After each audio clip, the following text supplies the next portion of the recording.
Iginiit ng palasyo na may matibay na ebidensya na sangkot si dating presidential spokesperson Harry Roque sa human trafficking. Kaya paano raw nitong maikakatwiran ang political persecution sa hiling nitong asylum sa the Netherlands? Tugon yan ng Malacanang kay Roque na nagsabi namang hindi siya pugante. Nakatutok si Ivan Mayrina.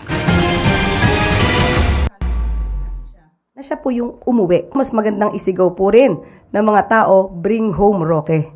Sa hamong yan ng palasyo, mabilis ang sagot ni dating presidential spokesperson Harry Roque.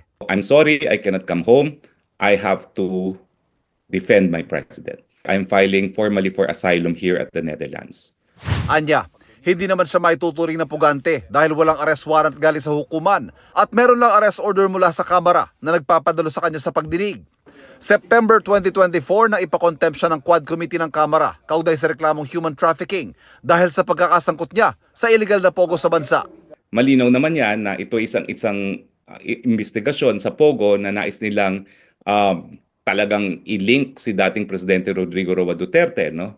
At malinaw na sa tingin ko ang political motivation behind the investigation on the Pogo. I am confident that I can prove political persecution through unjust prosecution ng Quad Committee. Ayon sa Malacanang, application pa lang ang meron si Roque.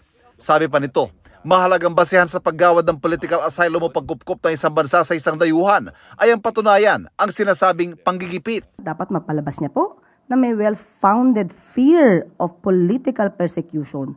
Tandaan din po natin na mga ebidensyang nakalap ng PAOK at that time ay bigla na lang lumapag sa harapan ng PAOK without even any effort. So how could there be a political persecution if all the pieces of evidence are overwhelming? Sabi ng palasyo, wala pa aksyong ginagawa ang Pilipinas para mapauwi si Roque sa bansa. Pero ibang usapan na raw kapag may warrant of arrest ng inisyu laban sa kanyang korte. Sinusubukan pa namin kunan ng pahayag ang House Quad Committee sa mga sinabi ni Roque. Para sa GMA Integrated News, Ivan Mayrina, nakatutok, 24 oras.